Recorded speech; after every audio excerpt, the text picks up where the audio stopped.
Assalamualaikum warahmatullahi wabarakatuh. Apa kabar sobat sekalian? Jumpa lagi di channel Ramadan ini. Kali ini kita akan membahas berita hangat dan masih hangat diperbincangkan, yaitu tentang skandal Kemenq ya, yang heboh sampai ada transaksi janggal 300 triliun. Ini sesuai dilansir oleh rmol.id. Kemenq diduga sarang korupsi ya, Kemenq diduga sarang korupsi. Rocky Gerung desak Jokowi tetapkan darurat nasional ya. Jadi miris kita melihat bagaimana korupsi itu dianggap menjadi hal yang biasa gitu ya, dan terjadi terus menerus dan tumbuh subur ya. Langsung saja kita baca dan kita ulas sesuai yang dilansir oleh rmol.id.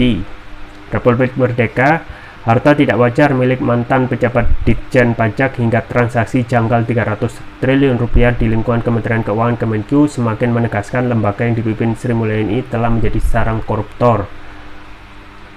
Atas dasar hal tersebut, pengamat politik Rocky Gerung mendesak Presiden Joko Widodo segera mengumpulkan seluruh pembantunya untuk dievaluasi. Mestinya dia, Jokowi, panggil semua menteri dinyatakan ini darurat nasional, tegas Rocky seperti dikutip redaksi melalui channel YouTube Novel Baswedan Minggu. Menurut dia, membayar pajak adalah cara biadab untuk mempertahankan peradaban. Namun dengan cara itu masyarakat yang kekurangan dapat terbantu lewat subsidi yang diberikan. Jadi kita buat evolusi besar tentang nasib bangsa ini. Sebetulnya yang dipesankan oleh pendiri bangsa, mencerdaskan kehidupan bangsa, merawat orang miskin, ini dua proyek yang seharusnya berbasis pajak, tegas Rocky. Sejak kasus di atas mencuat, publik sudah bisa mengendus ada mega skandal di Kementerian Keuangan. Namun belakangan sejumlah pihak malah berusaha menutupi seolah tidak terjadi apa-apa. Soal pajak itu yang paling menghina akal kita. Petugas pajak yang mempermainkan pajak, tandas Rocky ya. Ya itu ya sobat sekalian, tentang mirisnya kita itu ya, melihat praktek korupsi yang tumbuh subur gitu ya. Padahal salah satu ya harapan ketika reformasi ya, dan setelah itu tentang how to fight against corruption ya, itu sudah dilakukan sejak reformasi. Bahkan setelah munculnya ya lembaga ad hoc yaitu KPK, awalnya itu berjalan ataupun mempunyai harapan besar untuk ya pertama ya, melihat kondisi tentang korupsi ini ya sebagai extraordinary crime ya, kejahatan luar biasa, dan itu hampir terjadi ya, hampir di segala lini gitu ya, baik eksekutif, legislatif dan yudikatif. Dan ini mirisnya gitu ya. Bahkan ketika setelah dibentuk KPK ya, sampai ketika pemerintahan Presiden Jokowi gitu ya, malah korupsi itu tidak semakin turun gitu ya, tapi cenderung terus naik gitu ya. Jadi memang saat ini gitu ya, pertama ya, sistem ini tidak bisa memberikan ya ekosistem yang baik, terutama bagaimana membentuk pejabat publik yang mempunyai integritas tinggi ya, untuk menjalankan pemerintahan yang bersih ya. Jadi kalau kita melihat segala lini itu sudah dimasuki ya, teracuni yang namanya KKN ya, jadi korupsi, kolusi dan nepotisme. Jadi bukan hanya korupsi saja ya, tetapi juga kolusi dan nepotisme.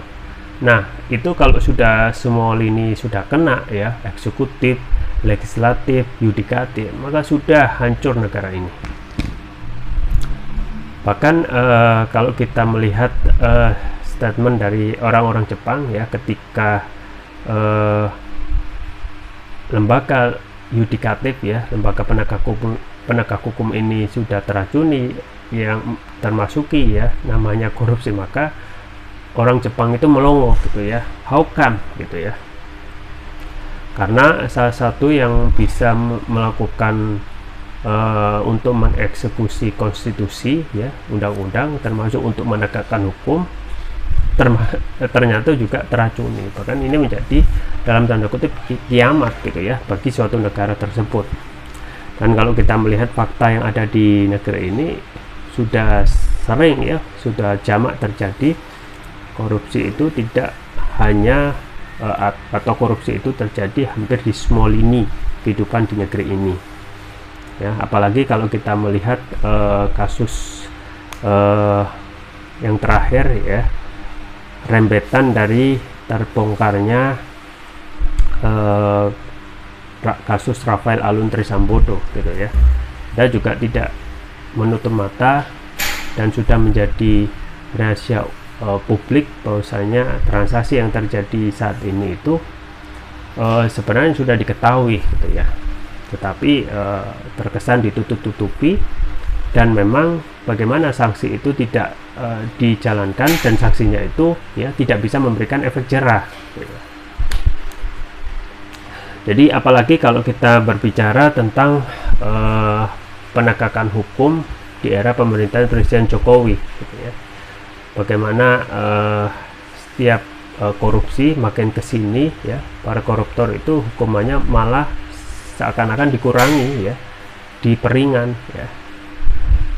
Nah, kalau sistemnya seperti ini ya, paradigma seperti ini, maka orang yang akan melakukan korupsi secara manusiawi ya pasti akan tidak akan memberikan efek jerah gitu ya. Malah kedepannya kalau bisa sekalian gitu ya, semuanya korupsi itu ya, kalau bisa ya korupsi itu sebanyak-banyaknya ya.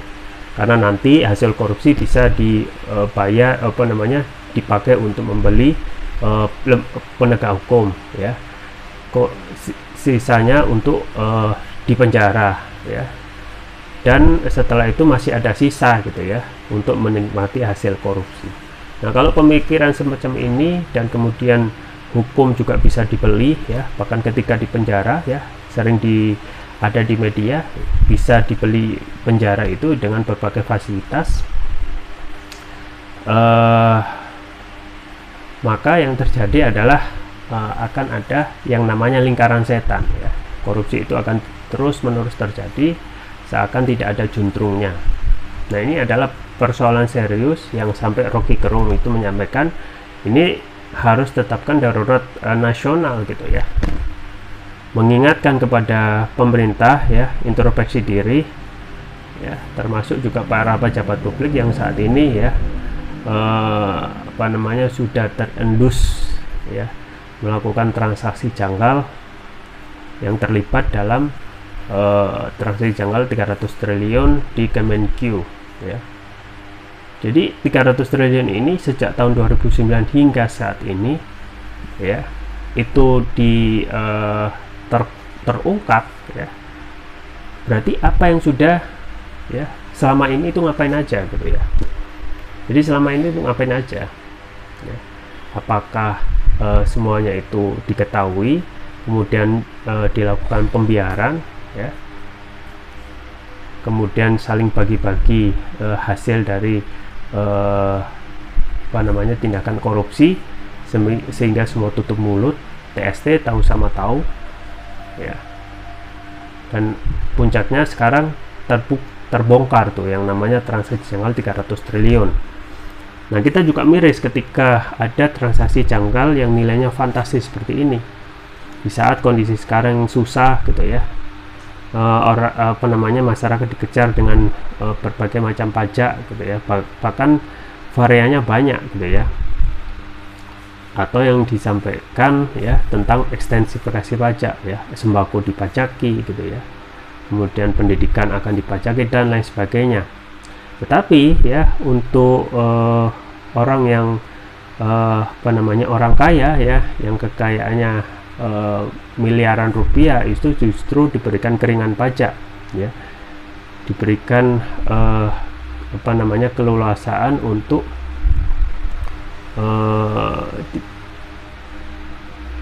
bahkan malah ya tidak ada sanksi tegas ya, ada kebijakan ya tax haven ya, amnesti pajak ya, yang harusnya gitu ya, yang harusnya sikap tegas itu ditunjukkan kepada mereka yang mengemplang pajak ya, tetapi yang terjadi adalah justru mengejar ya pajak yang kecil-kecil kepada rakyat kecil juga gitu ya.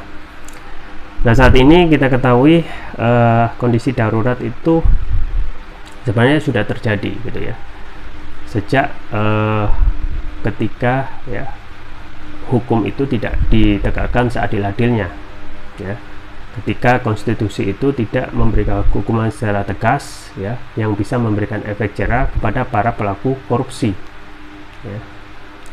Nah, saat ini apalagi ketika kita melihat KUHP itu hukuman bagi para koruptor ya justru dikurangi gitu ya. Tetapi ya para aktivis yang menyampaikan kritiknya kepada pemerintah gitu, hukumannya bahkan lebih berat gitu ya. Jadi mana yang lebih bahaya antara mengkritik yang hanya modal omongan dengan tindak korupsi yang mengemplang ya uang rakyat ratusan bahkan triliunan, yang efeknya justru menimbulkan kemiskinan yang merata di tengah-tengah rakyat. Jadi ini adalah problem yang sangat akut itu ya. Dan kalau tidak ada ketegasan maka negeri ini ya kedepannya akan terus jatuh ke jurang yang namanya KKN tersebut ya, korupsi, kolusi, dan nepotisme. Nah, saat ini memang belum ada ketegasan gitu ya, belum ada benar-benar ketegasan terkait bagaimana yang namanya pencegahan ya, pemberantasan tindak pidana korupsi ya, termasuk juga kolusi dan nepotisme. Dan kita ketahui sebenarnya ada pasal dalam Undang-Undang Tipikor yang dihapuskan oleh DPR, yaitu tentang pasal pembuktian terbalik ya. Pasal pembuktian terbalik ini yang harusnya menjadi garda terdepan ya, sebagai satu instrumen yang harusnya menjadi alat untuk ya menegakkan ya, indikasi tindakan korupsi gitu ya. Jadi pejabat yang ketika awal menjabat, kemudian ketika akhir masa jabatannya harus mempertanggungjawabkan kelebihan hartanya gitu ya, diperoleh dengan cara yang sah atau tidak sah gitu ya. Dan sayangnya pasal terkait dengan pembuktian terbalik itu sudah dihapuskan gitu ya. Dan ya itu ditambah lagi dengan informasi tentang IPK kita yang terjun bebas gitu ya, dari 40 ke 38 ke 34 ya. Artinya apa ya, bisa jadi dengan adanya terungkap kasus skandal transaksi janggal 300 triliun ini, tahun depan IPK kita ya bisa saja ya lebih ya jauh turun lagi menjadi misalnya di bawah 34 gitu ya. Jadi ini adalah persoalan serius ya, miris ya. Dengan yang kemarin saja 34, Presiden sempat menyampaikan ya statement, tetapi tidak ada gitu ya ekspresi yang marah ya, kemudian malu gitu ya terhadap praktek korupsi yang sekarang tumbuh subur gitu ya. Dan saat ini ya, apalagi ketika ini terjadi di institusi ya, Kemenkyu yang merupakan institusi yang sangat rawan sekali ya dengan tindak pidana korupsi, karena disitulah ya tempatnya uang ya. Disitu ada Dirjen Pajak ya, kemudian cukai gitu ya, yang ketika hukum ini sedari awal tidak ditegakkan dengan tegas gitu ya, maka pejabat-pejabatnya ya ditambah lagi pejabatnya yang masih bermental kurang ya, berintegritas dan bisa disuap ya sana sini, maka skop lah gitu ya, menjadi ya akan patut diduga akan terus menerus ya patut diduga akan menjadi sarang korupsi. Ini yang juga didesak oleh Rocky Gerung agar segera gitu ya, tentang political will dari pemerintah, termasuk juga mendesak ya pemerintah untuk menetapkan darurat nasional ya. Jadi supaya tidak terkesan lip sync ya, lip service semata, harusnya dari pihak pemerintah yaitu presiden ya, karena kita ketahui ya ikan busuk itu mulai dari kepalanya gitu ya. Kalau mulai dari kepalanya tidak ada political will, ya biasa-biasa saja, santai-santai saja, maka bisa diharapkan, bisa dilihat nanti kedepannya itu akan tidak banyak berubah gitu ya. KKN itu akan menjadi suatu hal yang biasa gitu ya. Kemudian juga kepercayaan publik otomatis akan turun ya, termasuk juga hal yang paling miris juga adalah IPK kita ya tahun depan kemungkinan juga akan merosot tajam. Artinya ya, kalau misalnya sampai menyentuh angka 25 misalnya IPK kita, maka akan menjadi negara yang terkorup gitu ya. Bayangkan ya, dengan seharusnya yang kita bisa dahulu kita itu sebagai macan Asia ya, kita sekarang turun drastis ya. Jangankan macan Asia gitu ya, bahkan masalah tentang korupsi itu ya bisa menjadi, ataupun sebutan negara terkorup itu bisa saja gitu tersemat di negeri ini. Ya, itu saja yang saya sampaikan, semoga bermanfaat. Jangan lupa like, share, dan subscribe. Sampai jumpa lagi. Wassalamualaikum warahmatullahi wabarakatuh.